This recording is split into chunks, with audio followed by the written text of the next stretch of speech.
Thank you, Mr. Katz. These are really refreshing ideas who can give inspiration to decision makers, politicians and managers. Thank you very much. Mais retournons à la situation à Bruxelles. Comment les chefs d'entreprise observent la situation ici avec les possibilités, les dangers, les défis. 4 mensen zullen hier getuigen. 2 bedrijfsleiders, 1 uitgever en 1 persoon die in Parijs rond metropolisatie werkt. Ze zijn alle hier en het zijn niet de minste. J'invite monsieur Jean-Yves Durance, René Branders, meneer Philip Dirks en Mr. John Stuik sur le podium.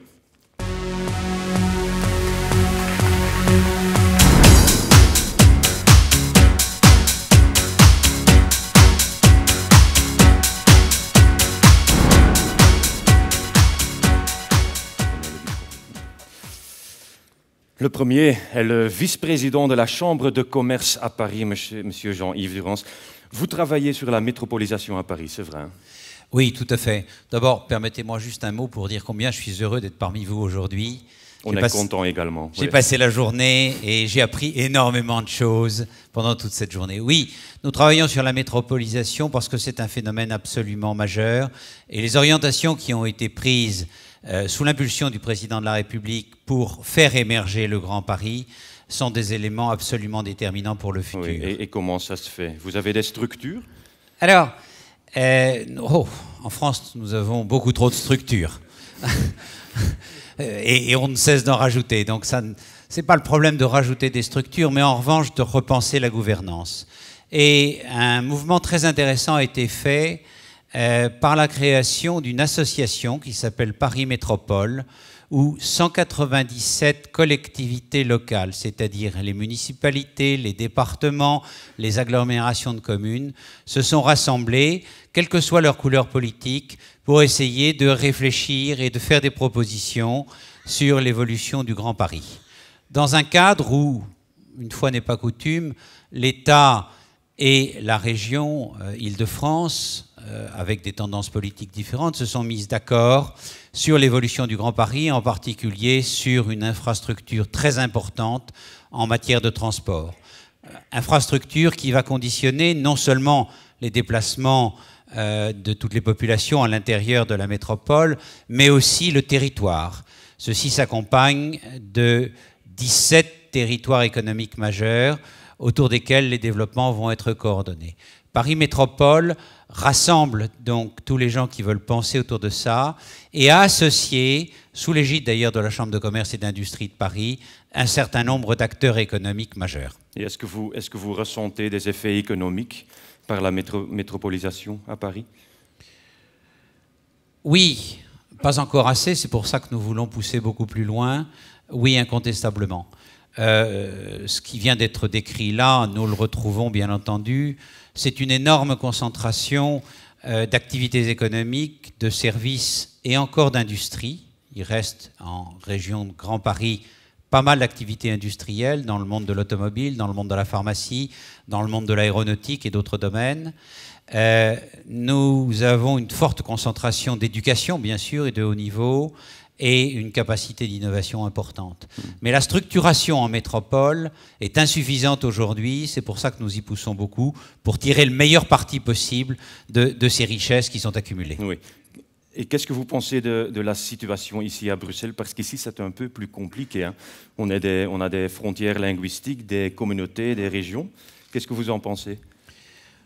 J'ai beaucoup plus de mal à répondre à cette question, bien entendu, il y a beaucoup plus d'experts. Si, je pense que Bruxelles a un potentiel fantastique. Et clairement, pour connaître votre ville depuis très longtemps et y être venu très régulièrement, je suis frappé par l'extraordinaire vitalité et richesse de cette région. Nous parlions tout à l'heure avec un autre intervenant sur la communauté internationale. C'est en valeur relative la plus forte communauté internationale qui existe dans les métropoles européennes, donc ceci est très positif. Vous avez certainement des gouvernances qui sont compliquées, mais quand on examine à peu près toutes les métropoles en Europe, on s'aperçoit qu'on a partout des problèmes de gouvernance parce que nous avons à chaque fois des lieux qui transgressent les frontières. Ça va, merci. Monsieur Durance.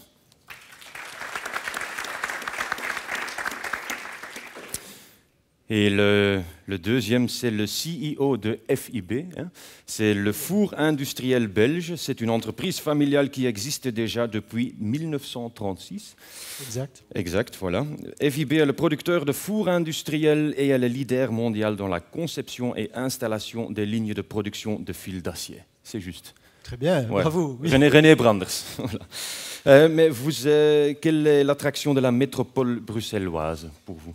Mais moi, comme grand exportateur, je vois les deux versants. Je vois un versant de rayonnement international, quand on sert tous les jours plus de 380 millions de consommateurs à 2 heures de vol. Nous devons être une ville internationale, d'une part. Nous sommes en fait au parvis, si je puis dire, de Bruxelles. Nous avons vécu 62 ans dans la capitale, à Uccle-Calvoute, pour être précis. Et nous voilà maintenant à Tubize. À Tubize, où on se trouve un croisement, parce que ce qui est important pour moi, c'est les langues.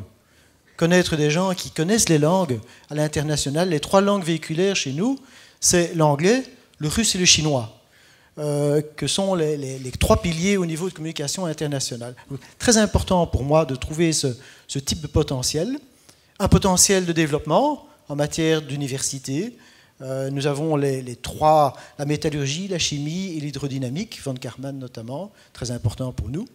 Et last but not least, je pense que c'est important de le relever pour nous, nous avons également des métiers du métal, des métiers où nous avons les travaux à la main de gens hautement qualifiés, des soudeurs qualifiés, des chaudronniers, et nous trouvons encore ce type de main-d'œuvre, nonobstant la difficulté pour trouver ces gens-là, avec la concentration du tissu économique que nous avons à la porte de notre entité.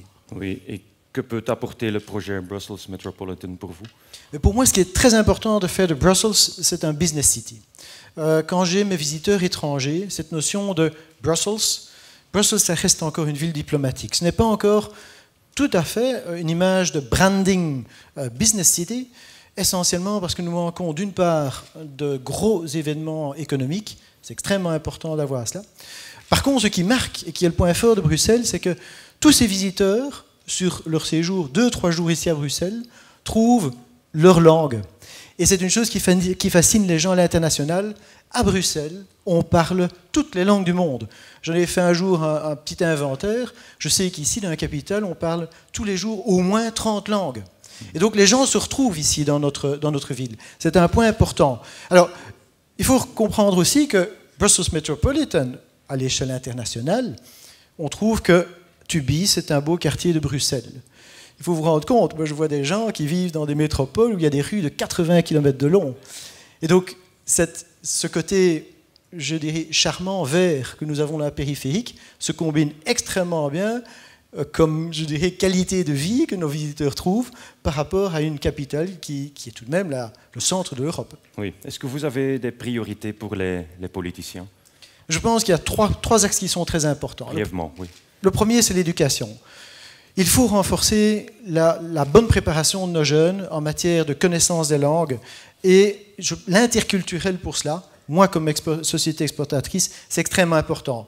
Avoir des gens qui peuvent s'aligner culturellement, essentiel. La deuxième chose qui est importante, c'est d'attirer des talents.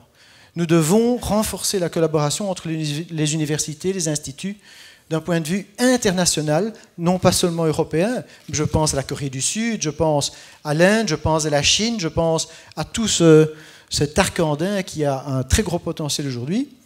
Et last but not least, de la mobilité. Avoir une logique de déplacement rapide, je dirais cohérente, qui est fluide et qui tourne bien. Si vous voulez faire du business, si vous voulez tourner rapidement, c'est essentiel.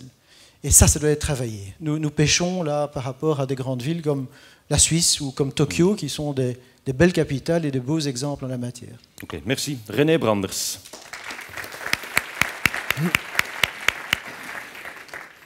Derde in de rij is vicepresident van BNP Paribas Fortis Belgium en voorzitter van de sociale dienstengroep SD Works en nog veel meer, Philip Dirks. Ook u bent actief in Brussel, zullen we maar zeggen, of de ruime regio. Ja, dat is zo voor BNP Paribas Fortis, maar dat is ook natuurlijk voor de industrie, de financiële industrie. Zoals u misschien weet, hebben wij in België in de financiële industrie 100.000 medewerkers. En daarvan zijn er 52%, dus meer dan de helft, te werk gesteld in Brussel. En dat bewijst toch wel het belang van Brussel. Bovendien, en dat is opmerkelijk, is dit cijfer een cijfer dat naar boven gaat. We zien dus de laatste jaren toch nog iets meer centralisatie naar Brussel toe. Maar wat misschien belangrijker is, is dat we een vrij oude populatie hebben. Dus wij stellen ons de vraag, hoe gaan in een sector waar 30% van de medewerkers 50 jaar en meer zijn, hoe gaan we mensen vinden in de toekomst die kunnen aangeworven worden en die dus verder die tewerkstelling in Brussel veiligstellen. Ja, vindt u dan dat Brussel kansen laat liggen? Vindt u dan dat Brussel kansen laat liggen? Oh, ik denk dat als we kijken naar de mogelijkheden, en ik weet dat dit op dit moment een beetje moeilijk is om te zeggen met sommige evenementen in de financiële industrie, maar ik geloof fundamenteel dat in de bankensector er toch nog heel veel mogelijkheden zijn. Als je kijkt naar de sterktes, het feit dat wij hoogopgeleide mensen hebben, het feit dat wij hier dan toch een platform hebben in alles wat transaction banking is, Euroclear, SWIFT en zo verder. Het feit dat ook buitenlandse groepen, want we hebben toch 3 jaar geleden een verkoop gehad van een Belgische bank aan een Franse groep. Ja, die financiële sector, het gaat eigenlijk niet goed, hè, over het algemeen in het Brusselse. Wel, ik denk dat dat eigenlijk niet volledig waar is, want ik zie dat die tewerkstelling relatief constant blijft in de financiële sector. En onder andere is dat gedaan omdat we toch die buitenlandse groepen hebben kunnen overtuigen om hier competentiecentra te zetten. En dat is natuurlijk ook met de hulp van de overheid gebeurd. Maar dus ik denk als we die samenwerking met de overheid nog kunnen verbeteren om aan het buitenland te doen begrijpen dat Brussel werkelijk troeven heeft, ja, dan zie ik eigenlijk ook nog mogelijkheden van verdere uitbouw van de sector. Ja, heel kort nog, heeft u suggesties voor de politieke overheden? Ik denk dat de grote suggestie is, en dat zeg ik dan eigenlijk vanuit Febelfin, dat wij trachten in Febelfin een aantal pistes te ontwikkelen voor uitbreiding van de financiële sector. En we weten welke limieten er zijn.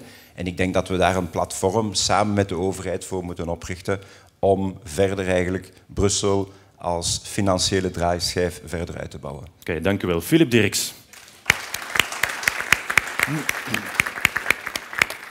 And last but definitely not least is John Stuik. He's the publisher of The Bulletin, and The Bulletin reaches every week 52,000 readers in and around Brussels. It's more than The Economist, Time, Newsweek and European Voice, and it's the only English-written magazine with a focus on news and lifestyle in Brussels and Belgium.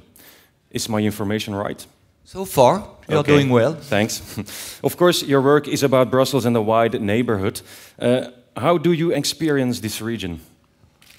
Well, you know, when the Bulletin was started 50 years ago, in 1962, the European Union was very small. It had one set of offices around the corner, just about 3,000 square meters altogether. Today now, the international community as a whole represents over 250,000 people altogether, 80% of them living and working in Brussels and the greater Brussels area. So we are talking, the international community has integrated the greater metropolitan concept before probably everyone else. You know, you've got 2 of the largest international schools that are in Tervuren and Waterloo. You've got large segments of the populations in communes like Tervuren, where it represents nearly 25% of the population is Anglophone, and the same in Waterloo. So it's a very, very significant change in society. Okay.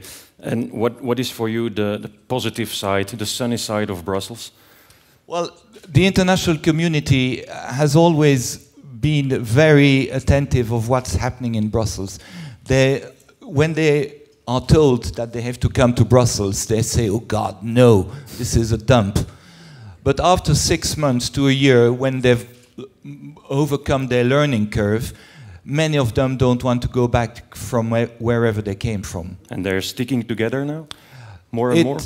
They are not sticking together. On the contrary, they want to very much understand and integrate in Belgian society. You know, they are slowly building together, trying to set a common platform for the international community to serve as a go-between with the national authorities on issues like public transport, cleanliness, security, environment. Those are issues that concern deeply the international community, and those are not for them political issues. Yeah, and do you consider Brussels as a metropolitan area, like a big area with a common interest? Definitely, because the growth of Brussels is inevitable as a metropolitan area. And the international community, basically they all come from areas, from larger cities, where the concept of small communes like we have here is very limited, and they live in a much larger environment than they do here. Yeah, and do you have a message to the politicians? Well, do we need to collaborate more often? Well, the bulletin doesn't take political positions, but we want to encourage certainly the development of Brussels metropolitan area, because it's in our common interest to all of us here, I think, tonight, and especially the international community. Okay, thank you. Thank you. Mr. Stuck. Vous pouvez retourner. Merci, messieurs. Vous pouvez retourner dans la salle. Het is nu tijd om de politici